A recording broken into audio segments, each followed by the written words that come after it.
Express again, getting all the comforts of home without the people at home, but I'll be seeing them soon enough. Wanted to give everyone an update on how things are going, progressing with the time on my trainer's truck.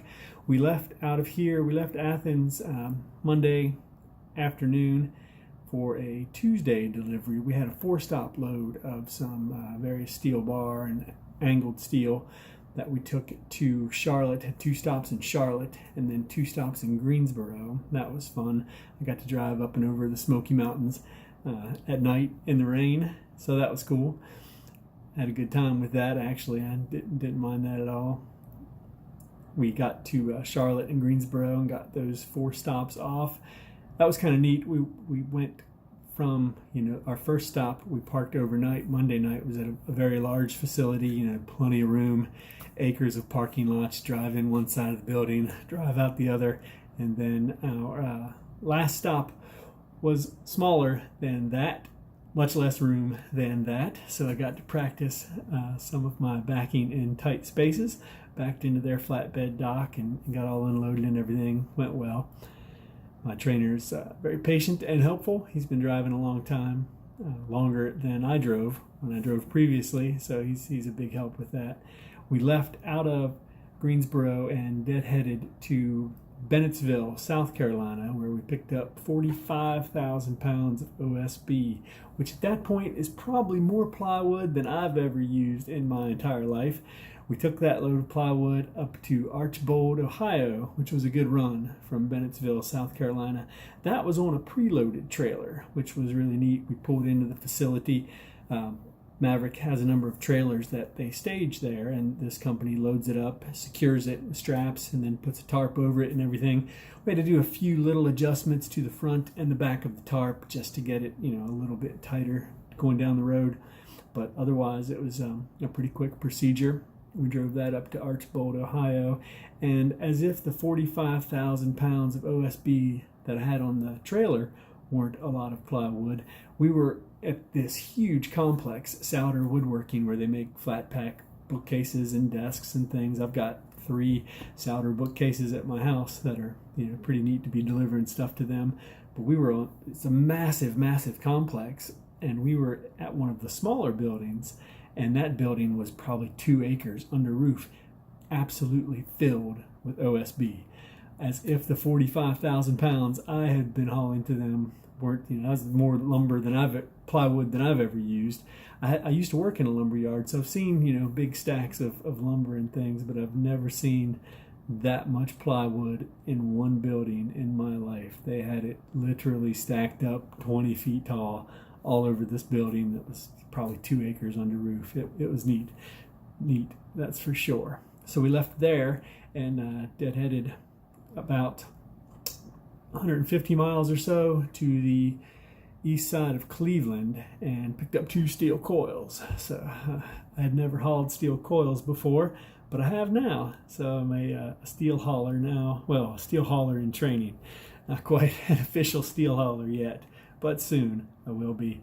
We got those 2 steel coils and headed back to Tennessee so that my trainer could go home for the weekend. Dropped me off here at the hotel. We will be leaving Sunday afternoon to take these steel coils for a delivery in Memphis, Tennessee, on the other side of the state. We're trying to get there the night before so we can start off at 0600 with a fresh clock. That is what Maverick encourages their drivers to do, is to be at your delivery or as close as possible the night before.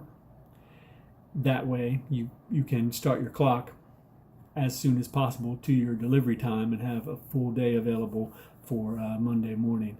They like to have everything delivered by 10 a.m. Monday morning unless you have an appointment stipulating a different delivery time. Some people have asked about deadheading and how does that factor in. Well, at least at Maverick Transportation, they pay for any deadheaded or empty miles. Deadheading is a term where you're not hauling any goods, you're not hauling any freight with the truck, the trailer is empty. I believe it's an old railroad term that kind of crossed over into the trucking industry. But Maverick pays for those, so no worries about that. all in all, things are going well. My trainer still anticipates that I will be finished up with him by the end of the month. Should be hopefully back in Little Rock by the end of the month for their, I think it's 3 or 4 days for final evaluations there. They give you a test in the parking lot, backing different maneuvers, then a road test, and some other reinforcement of their policies and such. And then they have a nice handshake ceremony where they give you the keys to your truck, and you're officially on the road for Maverick Transportation. So I'm very much looking forward to that. Hopefully that'll come to pass at the end of this month. My trainer is confident that we'll be able to achieve that, and I'll certainly keep everyone posted as this progresses for me. If you have any questions about Maverick, you can shoot me an email. I'll be happy to help in any way that I can, or you can contact recruiting. The recruiter that I dealt with was very knowledgeable, and everyone at Maverick's been honest about everything. So I would encourage you to contact Maverick if you have any questions about what they can do for you. And again, some have asked me about the time on the trainer's truck, and everyone's situation is different. Like I say, I came to Maverick with a Class A CDL and years of experience.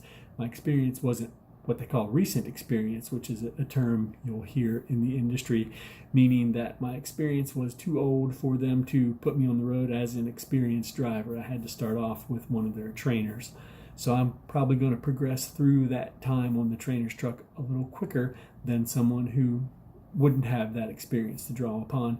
Maverick hires many CDL student drivers, like as is the industry term, people who have no driving experience, but they went to a course of some kind and earned their CDL, and then they would go out with the trainer at Maverick. So those folks might take a little longer to progress off of the trainer's truck. It's an individual arrangement based on what the person needs to develop their driving skills for Maverick. Maverick Transportation also offers a program by which they will sponsor someone to get their CDL. I don't know many of the details about that, but if that's a situation that would be appealing for you, I would encourage you to call recruiting. I believe what they will do is they will bring you to Maverick for 1 week for an orientation, and then send you to, I believe it is an extension campus of Arkansas State University, I believe. I'm not sure about the details, but they send you to a school campus nearby where you would then spend 4 weeks earning your CDL. And that's 4 weeks is fairly typical for most CDL Class A programs around the country. Then after that, they would bring you back for your business unit training, they call it, whether it's flatbed or temperature control or glass. They would bring you, after you earned your CDL, they would bring you back to Little Rock and teach you the details of whatever particular division or business unit you were going into, and then send you out with a trainer from there. So they have that option as well, Maverick does, for people to earn their CDL Class A. So that's something some folks might want to keep in mind. Other people have asked if I'll be in the same territory as my trainer, and in my situation, yes and no. My trainer lives in Tennessee. I live in Virginia, about 5 hours away. We would technically be in different divisions. He runs what they call the Regional Midwest, and I would be running the Atlantic Regional. So it's he would run a little bit further west than I would typically, but all things being subject to the flow of freight. I would probably, living in Virginia, I would probably venture more over towards the eastern seaboard and up into the northeast more often, potentially, than my trainer would. But it's the same type of freight. It's just different areas that she'd be operating in. So anyway, I hope this video was helpful. And if you have any questions or anything, let me know. I will talk to you all again soon. Take care.